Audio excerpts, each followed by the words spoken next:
Hey guys, welcome to my YouTube channel again. This is the third and final part of my Ujjain travel series. पिछले 2 vlogs में मैं cover कर चुकी हूँ सीहोर का कुबेरेश्वर धाम और महाकालेश्वर मंदिर उज्जैन का जो प्रमुख मंदिर है।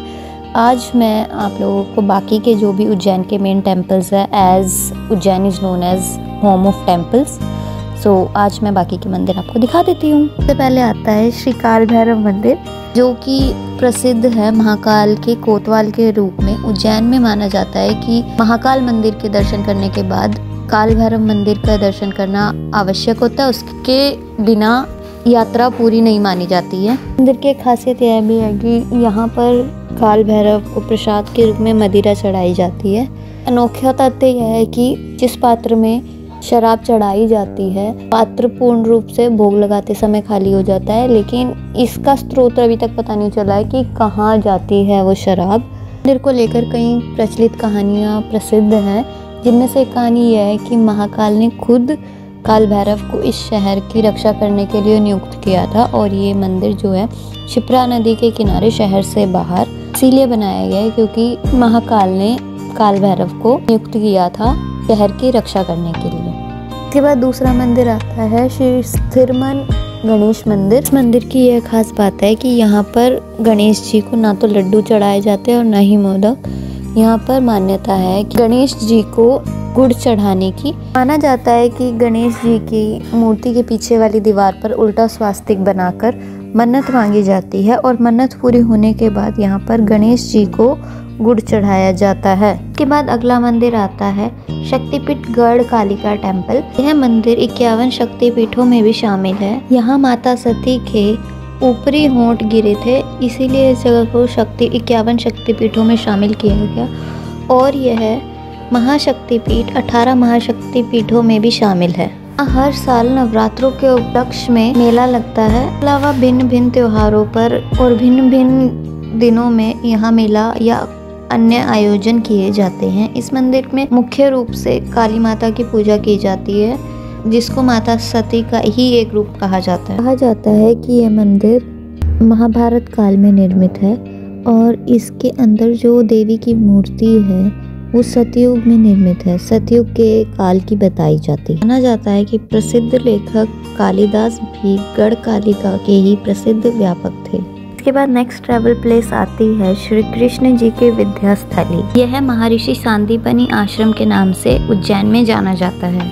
ऋषि सांदीपनि ने यहाँ ये आश्रम निर्मित करवाया था वेद, पुराण और शास्त्रादि के विषय फैलाने के लिए। महाभारत, श्रीमद् भागवत, ब्रह्मवेद और अन्य पुराणों में इस मंदिर का उल्लेख मिलता है। सांदीपनि आश्रम प्रसिद्ध होने का मुख्य कारण है श्री कृष्ण जी का बलराम और अपने मित्र सुदामा के साथ यहाँ शिक्षा ग्रहण करना। अनेक मान्यताओं के हिसाब से लगभग 5500 साल पहले श्री कृष्ण द्वापर युग में यहाँ आए थे और शिक्षा ग्रहण की थी। इस कारण इस स्थल को कृष्ण विद्यास्थली भी कहा जाता है।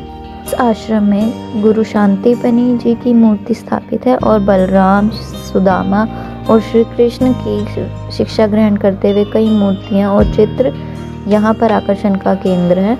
आपको यहाँ श्री कृष्ण से जुड़ी हर कथा का एक अलग वर्णन दिया जाएगा।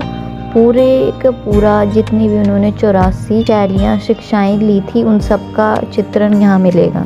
इस आश्रम में कुंडकेश्वर महादेव का मंदिर भी स्थित है, जहाँ शिव की आराधना की जाती है। इस आश्रम में कई जगहें ऐसी हैं जो घूमने के लिए प्रसिद्ध हैं।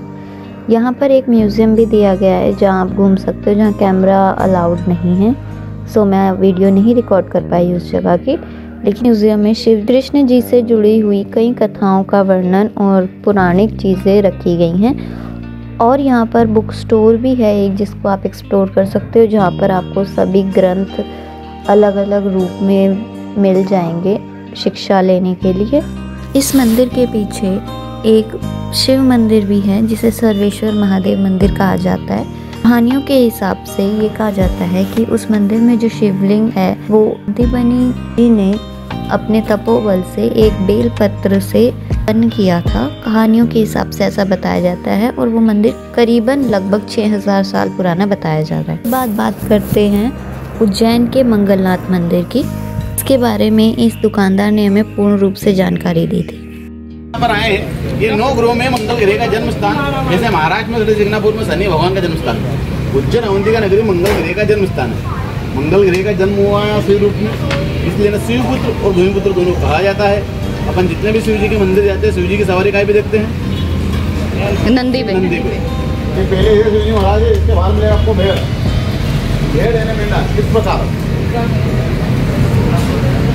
जो भी अपनी मनोकामना भेड़ के कान में बोलना अपनी मनोकामना पूर्ण होती है। शनि को चढ़ता है काली चीज़ों को दान, मंगल को चढ़ता है लाली चीज़ों को दान। अपना नाम को तो बोल के दान चढ़ाने का। अगर आप एक परिवार को देख लीजिए ना, अलग हो तो अलग चढ़ाते हैं। उज्जैन का भगवान मंगलनाथ मंदिर सदियों पुराना मंदिर बताया जाता है। यहाँ की गई मंगल पूजा का विशेष महत्व है। यहाँ पर मंगल भगवान को शिव रूप में पूजा जाता है। यह मंदिर क्षिप्रा नदी के किनारे पर स्थित है।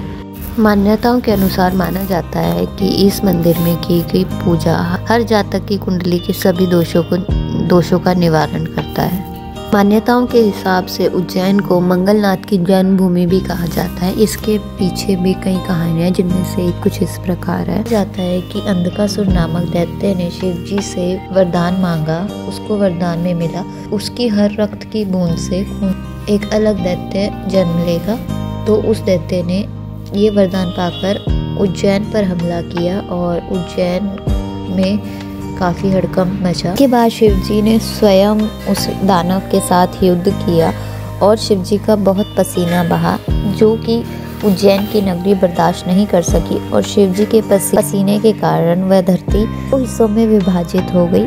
और फिर हुआ मंगल ग्रह का जन्म और मंगल ग्रह ने उस दैत्य के सभी रक्त को अपने अंदर समा लिया। इसी कारण से मंगल ग्रह भूमि को लाल कहा जाता है। मंदिर में की गई पूजा विशेषकर मंगल ग्रह को शांत करने की पूजा या नवग्रहों की पूजा विशेष रूप से की जाती है, जिसके लिए यहाँ पर मंगलवार को अत्यधिक भीड़ होती है और बाकी के दिन यह मंदिर सुबह 6 बजे से शाम तक खुला रहता है। ये हमारा आखिरी मंदिर था। इसके साथ ही उज्जैन का व्लॉग समाप्त होता है और यहाँ पे किसी भी मंदिर को जाने के लिए, घूमने के लिए आप लोग आसानी से कोई भी ट्रैवल ऑटो ले सकते हो या किसी भी ट्रैवल व्हीकल से आप लोग जा सकते हो। हम लोग अब मिलेंगे वापस अम्बाला जाकर। कहीं और का ट्रिप बनेगा तो मैं आप लोगों को ज़रूर बताऊंगी। सो अब चलते हैं वापस अम्बाला।